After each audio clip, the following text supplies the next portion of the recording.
Mrs. Trump visited the Greater Accra Regional Hospital shortly after arriving in the Ghanaian capital on Tuesday, where she passed out blankets and teddy bears to newborn infants and their mothers.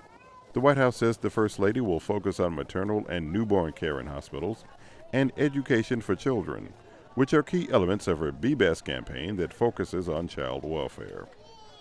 Mrs. Trump's visit to Africa comes several months after a public firestorm over reports her husband used a vulgar term to describe the continent. John Campbell, a senior fellow for Africa Policy Studies at the Council on Foreign Relations, says her visit should convince Africans that not all Americans hold such views. The few statements that the president has actually made about Africa have indeed been unfortunate.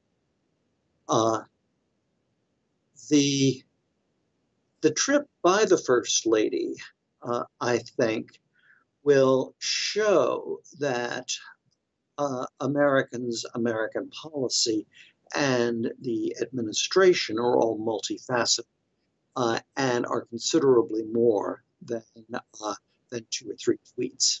But Judd Devermont, Africa Program Director at the Center for Strategic and International Studies, says a more important factor will overshadow Melania Trump's visit to Africa. Given that this is an extraordinary times where there's senses that the president's not engaging on Africa and has disparaging views about the continent, I think it has an opportunity to have a positive effect. The bigger question, though, is that it is taking place when there are questions about what the broader strategy is, and I think that's going to be difficult for the First Lady. The Trump administration called for significant cuts in humanitarian aid programs for Africa in its budget proposals, but those cuts were blocked by Congress.